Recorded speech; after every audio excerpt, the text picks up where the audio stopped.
Hello दोस्तों, स्वागत है आप सभी का सृष्टि द फ्यूचर में।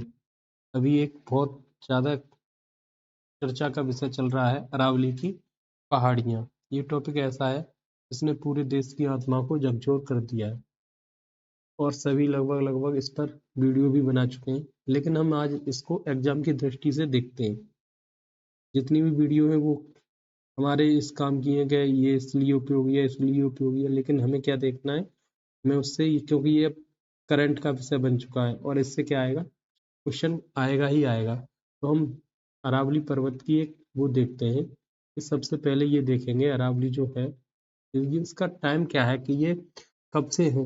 तो लगभग लगभग ये जो पहाड़ियाँ हैं हमारी, या ये जो पूरी श्रृंखला है, पहाड़ियाँ कहना गलत है, एक पूरी श्रृंखला है पहाड़ियों की, तो इसकी जो समय है वो 570 करोड़ साल पहले का है। 570 करोड़ वर्ष पहले का है, यानी इतनी पुरानी ये पहाड़ियां हैं। यानी अगर इसका युग माने, एरा जिसको महाकल्प कहते हैं, इसका जो महाकल्प है, ये भी पूछा जाता है ये किस महाकल्प की है। तो ये जो एजोइक महाकल्प की, एजोइक महाकल्प की है। और इसमें भी क्या है, महाकल्प के जो काल है, वो है प्री कैम्ब्रियन काल। प्री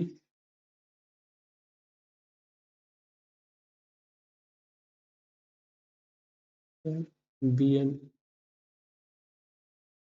काल है, इस काल की है, ठीक है। जब ऐसा माना जाता है पृथ्वी पर जीवन की शुरुआत भी नहीं हुई थी, तब से ये पहाड़ियाँ अस्तित्व में हैं। और ये जो पहाड़ियाँ हैं, मुख्य चट्टानें इसमें किस रूप की है, यानी किस चट्टानों की बनी है। तो ये जो है ये धारवाड़ क्रम की चट्टानें हैं। किस क्रम की है? धारवाड़ क्रम की चट्टानें हैं, ठीक है। तो एक तो ये है सीधा सीधा कि इसका टाइम कितना है, तो 570। और महाकल्प इसका क्या है, एजोइक महाकल्प है, जिसके प्री कैम्ब्रियन काल की ये चट्टानें मानी जाती हैं। उसके बाद में ये चट्टानों का जो प्रकार है वो कैसी है, ये धारवाड़ प्रकार की है। और फिर धारवाड़ से क्या है, क्वार्टजाइट, ग्रेनाइट, नीस, शिस्ट आदि ये है। अब देखो इनका निर्माण जो कैसे होता है, सेम इनका जो निर्माण हुआ था उस समय पर, वो एक तरीके से बलित पर्वत के रूप में हुआ था, जैसे हिमालय का हुआ है। हिमालय की तरह ही ये क्या है, बनी है। दो टेक्टोनिक प्लेटों के टकराने से ही इनका क्या हुआ था, निर्माण हुआ था। लेकिन ये अब कैसी हैं, ये जो पर्वत श्रृंखलाएं हैं वो मुख्य रूप से अब अपशिष्ट मानी जाती हैं। अर्थात अब ये अवशिष्ट श्रृंखलाएं, अपशिष्ट का मतलब ये है कि ये अपने जो मुख्य रूप था उस रूप में नहीं रही हैं। बारिश, धूप, ठीक, आंधी, इन सब से, तूफान, इन सब से क्या है, इनमें क्षरण हुआ है। और ये उस क्रम में नहीं है जैसे इनका निर्माण हुआ था।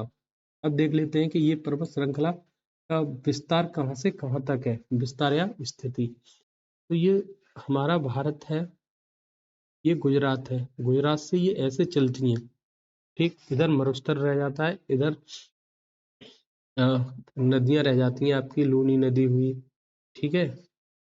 ऐसी नदियां बनास हुई, साबरमती हुई, ये सब नदियां इधर रह जाती हैं, इधर मरुस्थल है। तो ये गुजरात के कहाँ से शुरू होती हैं, पालनपुर से शुरू होती हैं, गुजरात के पालनपुर से शुरू होती हैं।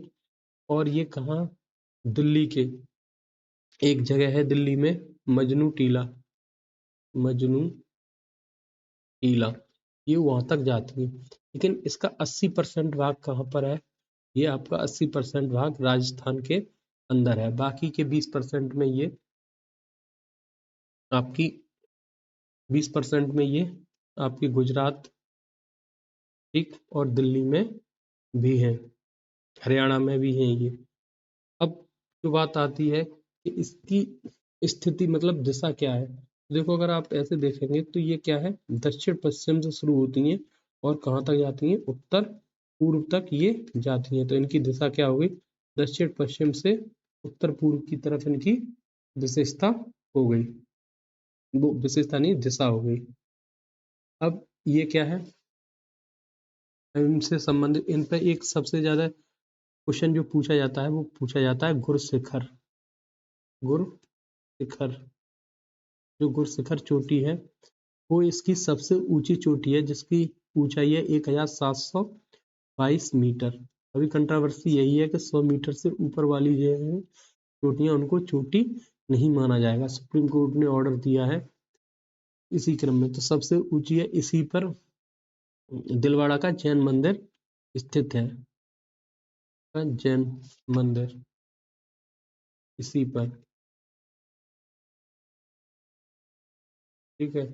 तो ये यहाँ से जो पूछे जाते हैं, गुरशिखर सबसे ऊंची है माउंट आबू,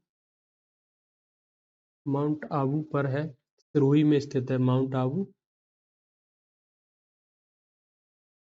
सिरोही में। ये इससे संबंधित डिटेल्स हैं। लाखों करोड़ों साल के और एक बलित पर्वत, ये सब पूछा जाता है तो ये अपशिष्ट है, ये आप याद रखिए। सबसे अधिक विस्तार ये राजस्थान में मैंने बता ही दिया है। एक और बात निकल के आती है, राष्ट्रपति भवन। जो राष्ट्रपति भवन है वो भी किस इसी श्रृंखला पर स्थित है, ठीक। जैसे, और इसके बाद में ये कुछ विशेषताएं, ये तो आप सब देख ही रहे हैं कि इसको मरुस्थल को रोकती है, पानी का एक तरीके से संग्रह करती है। यहाँ पर तांबा, जिंक, सीसा, चांदी आज आदि बहुतायत खनिज पदार्थ भी मिलते हैं, ठीक। तो ये क्या है, ये अरावली की एक एक्चुअल स्थिति है जहाँ से क्वेश्चन बनते हैं, ठीक। अगर आपको वीडियो पसंद आई हो तो लाइक करें, सब्सक्राइब करें, धन्यवाद।